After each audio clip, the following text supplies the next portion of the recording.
Ya teman-teman semua, baik lagi di Kapian News masih membahas kasus Subang. Kabid Humas Polda Jawa Barat yakni Kombes Pol Ibrahim Tompo menyatakan bahwa 4 tersangka yakni Pak Yosep, Bu Mimin, Abi dan Ariki dianggap tidak kooperatif. Dan inilah informasi selengkapnya. Data laboratorium forensik, kemudian beberapa data-data yang lain yang memang kuat untuk menjadi alat bukti. Nah, sehingga dengan adanya petunjuk baru yang disampaikan oleh keterangan salah satu tersangka, ini betul-betul menguatkan sehingga betul-betul memberikan keyakinan kepada penyidik untuk menetapkan 5 tersangka tersebut. Kalau misalnya memang ada pengingkaran, memang 4 tersangka ini tidak kooperatif, jadi melakukan pengingkaran, tetapi kita tidak sekedar mengejar pengakuan semata, tetapi memang pembuktian yang dilakukan itu betul-betul bisa akuntabel dan bisa dipertanggungjawabkan secara undang-undang. Salah satu bukti-bukti yang ada itu memang berdasarkan scientific investigation, jadi tidak bermasalah apabila memang yang bersangkutan tidak benar. Akan gugat di Reskrim Polda Jabar dan nggak masalah. Itu merupakan apabila suatu proses kasus pidana akan ada misalnya keberatan dari tersangka, ada mekanismenya tersendiri bagi tersangka untuk mengajukan kontrol terhadap proses penyidikan tersebut. Salah satu mekanisme yang bisa dilakukan itu adalah pra-peradilan.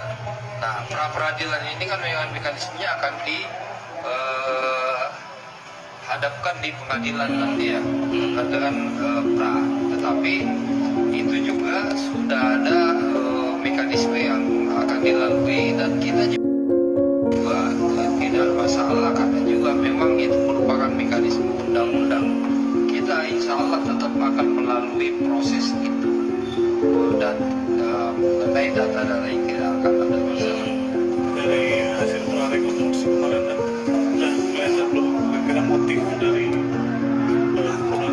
memang untuk motif ini belum bisa kita info secara jelas ya, karena memang yang paham betul terkait motif adalah pelaku utama, itu sudah pasti. Nah, sampai sekarang memang pelaku utama tidak memberikan informasi yang jelas, tetapi dari beberapa data-data, keterangan, petunjuk, ini sudah ada beberapa informasi yang kita dapatkan yang mengarah pada suatu kondisi yang bisa menjadi motif. Nah, tetapi memang keyakinan motif pasti akan kembali kepada pengakuan dari tersangka utama. Nah, terkait dengan prarekonstruksi ini juga menunjukkan beberapa sketsa dan beberapa konstruksi dari kejadian yang ada, sehingga bisa menunjukkan bagaimana peran masing-masing. Nah, ada beberapa TKP yang dilakukan prarekonstruksi, misalnya di TKP kejadian. Di TKP kejadian tersebut kita mendapatkan beberapa petunjuk terkait dengan sketsa atau kondisi di TKP. Kemudian di cross check dengan kondisi TKP itu benar adanya. Kemudian ada lagi prarekonstruksi pada kondisi TKP yang lain. Nanti ke depan ini akan ada agenda prarekonstruksi di Pecel Lele. Di situ ada beberapa tersangka yang hadir di situ dan berdasarkan dengan keterangan beberapa saksi, sehingga hal demikian ini kan tidak bisa diingkari. Nah, dengan demikian walaupun ada pengingkaran, alibi, asumsi ataupun fakta yang ada juga semua harus balance dengan kondisi ini. Data laboratorium forensik, kemudian beberapa data-data yang lain yang memang cukup kuat untuk menjadi alat bukti.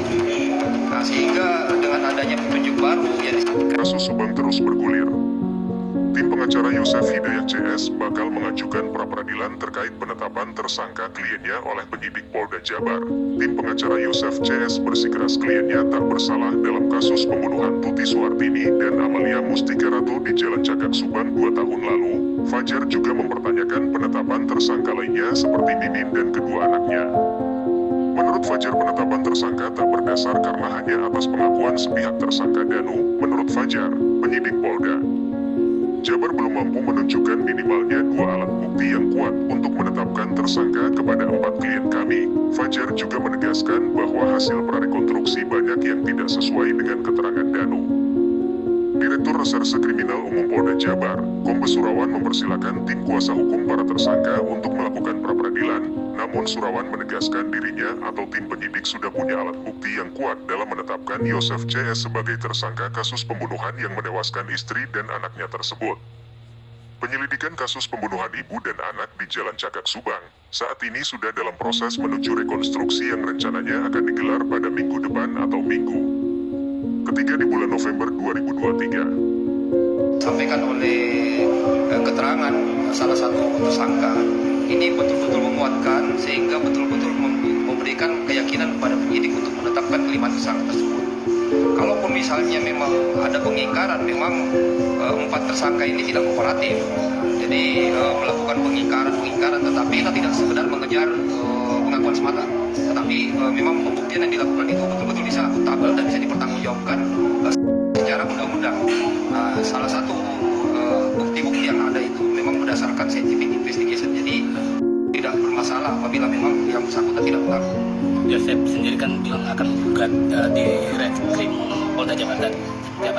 Nggak masalah, itu merupakan apabila suatu proses kasus pidana akan ada misalnya keberatan dari tersangka, ada mekanismenya tersendiri bagi tersangka untuk mengajukan kontrol terhadap proses penyidikan tersebut. Salah satu mekanisme yang bisa dilakukan itu adalah pra-peradilan. Nah, pra-peradilan ini kan mekanismenya akan dihadapkan di pengadilan nanti ya, dengan pra. Tetapi itu juga sudah ada mekanisme yang dilalui dan kita juga tidak masalah karena juga memang itu merupakan mekanisme undang-undang.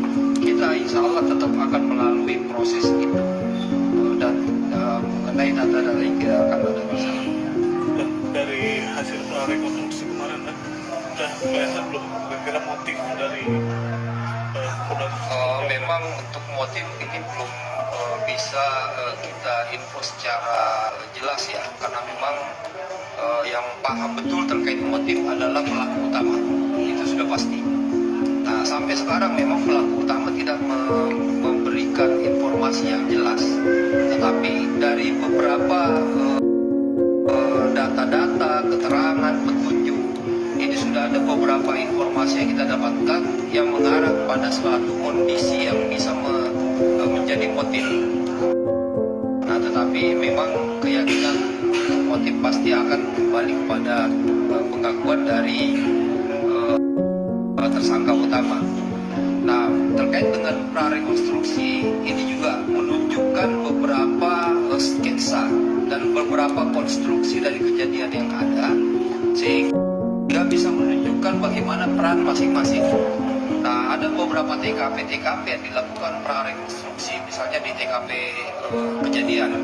Di TKP kejadian tersebut kita mendapatkan beberapa petunjuk terkait dengan sketsa atau kondisi di TKP.